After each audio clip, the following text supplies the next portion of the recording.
When was the last time you were truly, completely, uncomfortably bored? Not distracted bored, not scrolling through nothing bored, but genuinely sitting with emptiness, with silence, with nothing to do and no screen to rescue you.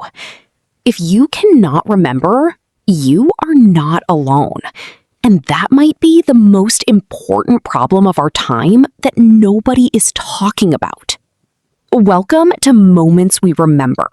Today, we are going to talk about boredom. Real boredom.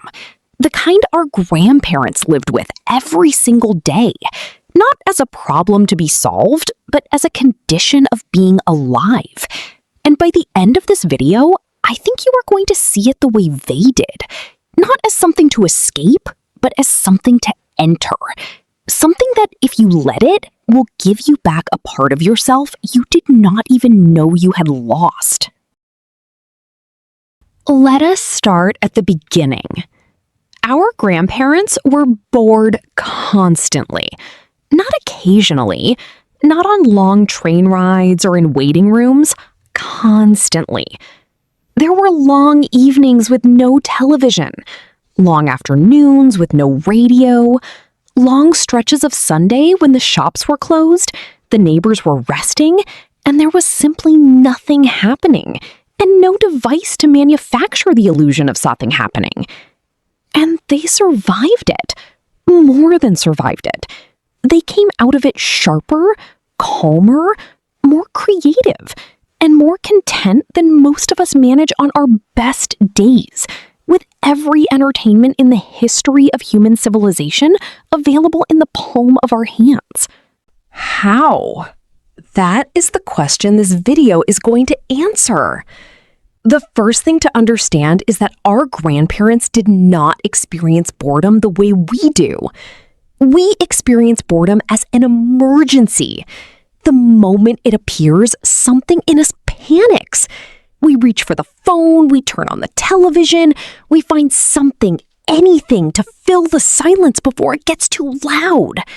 We treat boredom like a fire alarm, as a signal that something is wrong and must be immediately addressed. Our grandparents experienced boredom as weather. It arrived, it stayed for a while, it passed. You did not fight the rain. You did not panic about the overcast sky. You simply noted that today was a gray day, put on your coat if you needed to, and continued being a person. Boredom was just another condition of the day, no more alarming than a cool breeze. That shift in relationship from emergency to weather changed everything about how they moved through it.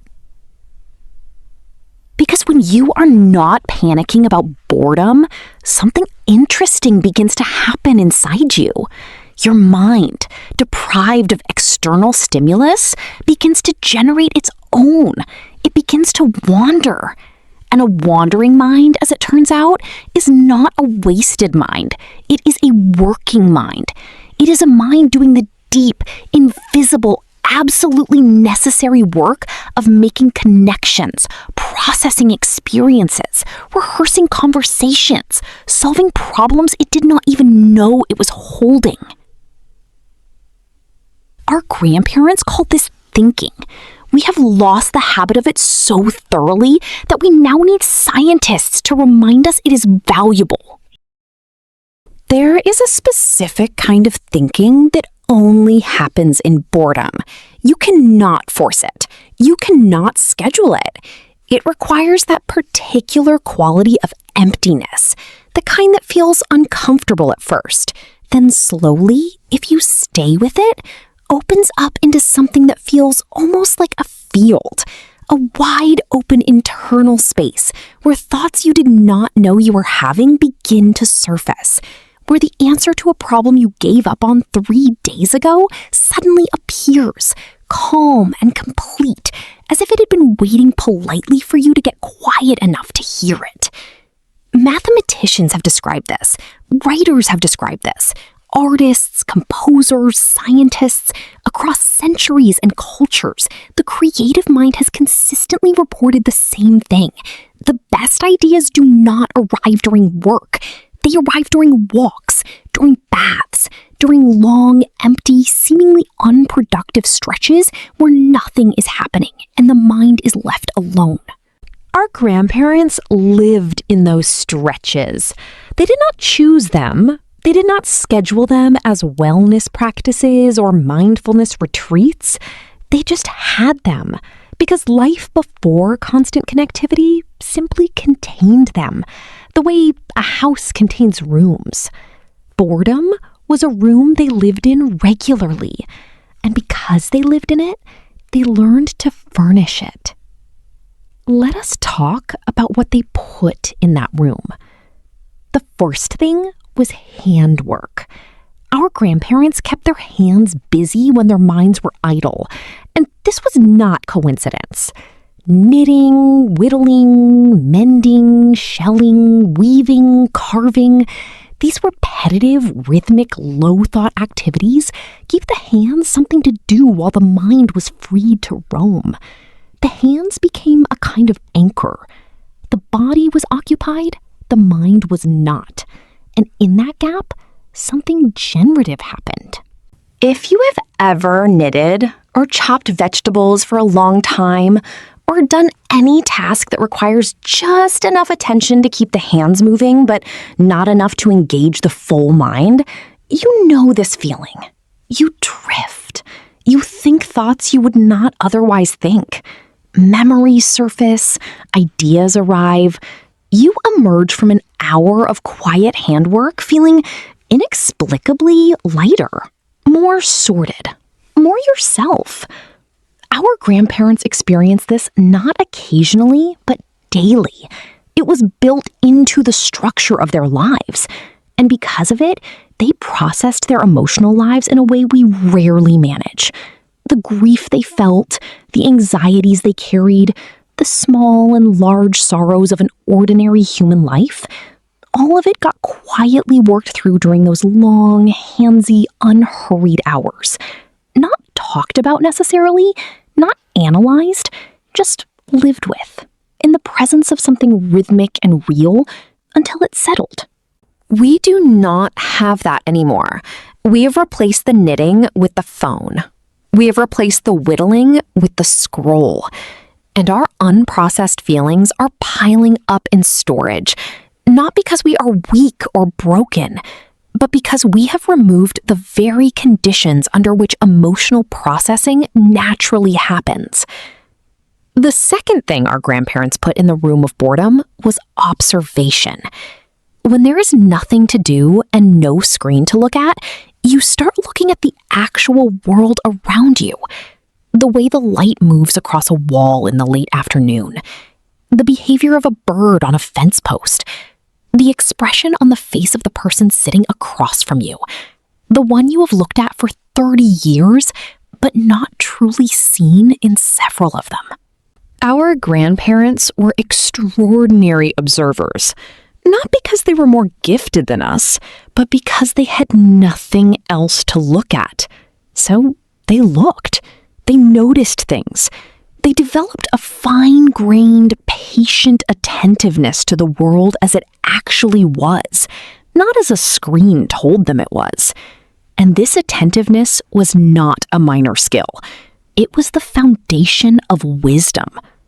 Wisdom, in case we have forgotten, is not information. It is not having the right answer when you Google something. Wisdom is knowing what you are actually seeing when you look at a situation. It is pattern recognition born of long, patient observation. It is the ability to read a room, to understand a person, to sense what is about to happen before it does. And it grows only in quiet. It cannot be rushed. It cannot be downloaded. It has to be earned, slowly, through years of actually paying attention.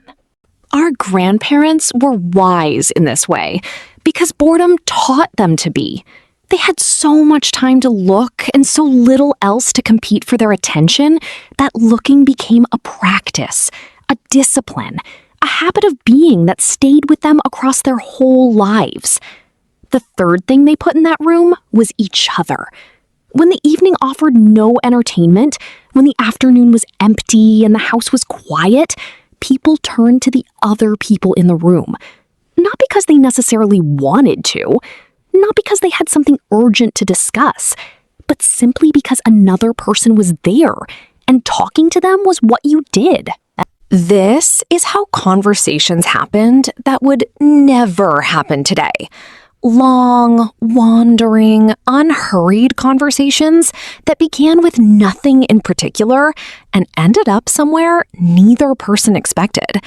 Conversations about what you believed, what you feared, what you dreamed about when you were young. Conversations about nothing that turned slowly and without anyone planning it into conversations about everything. Our grandparents knew their neighbors in a way we rarely know ours. They knew the people they worked alongside, the people they worshipped with, the members of their own families, knew them in the deep, specific, irreplaceable way that only comes from spending long, unstructured time together.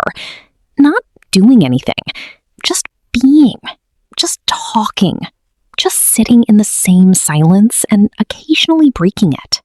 The silence that boredom creates is not empty. It is full of the quiet truth of who you are, what you have lived, what you still carry, what you still need. Our grandparents heard that truth regularly because they had no choice but to hear it. We have every choice, and we choose almost every time to turn it off. And so we arrive at the uncomfortable center of this whole conversation. We are the most stimulated generation in human history. We have access to more entertainment, more information, more connection, more noise than any people who have ever lived. And we are also among the most anxious, most restless, most chronically dissatisfied generations on record. We cannot sit still. We cannot wait. We cannot be in a room without our phones. We cannot eat a meal without looking at something. We cannot lie in bed in the dark without checking one more time, just in case something happened in the 3 minutes since we last checked. Our grandparents would look at this and recognize it immediately, not as a modern problem with a modern name, as the oldest problem there is, as what happens to a person who never learns to be alone with themselves, as the chronic, low-grade restlessness of someone who is always running and does not know what from. They handled boredom better than we ever will, not because they were stronger or more disciplined or made of different stuff. They handled it better because they had no alternative. And having no alternative, they discovered what waits on the other side of it. They discovered that the uncomfortable feeling at the beginning of boredom, that itch, that restlessness, that sense of something being wrong, if you do not scratch it, if you just sit with it a little longer, it passes. And what comes after it is something close to peace. Not happiness necessarily, not excitement. Just the quiet, grounded, sufficient feeling of being a person in a life, without needing that life to be anything other than what it is right now. That is the inheritance they tried to pass down. Not a technique, not a method, not a wellness practice with a name and a subscription fee. Just the simple, radical, increasingly countercultural act of being willing to be bored, of letting the silence arrive, of trusting that you are enough company for yourself. Today, after this video ends, try something. Put your phone in another room. Sit somewhere quiet. Do not put on music. Do not pick up a book right away. Just sit. Let the boredom come. And And then instead of running from it, stay. Stay with it for 5 minutes, 10 if you can manage it, and see what surfaces. You might be surprised by what you find in the quiet. Your grandparents were not surprised at all. They had known all along what was waiting there. If this video made you stop and think, subscribe to Moments We Remember. Every week we come back to the wisdom that lived quietly in older, slower, less connected lives, and ask what it has to teach us now.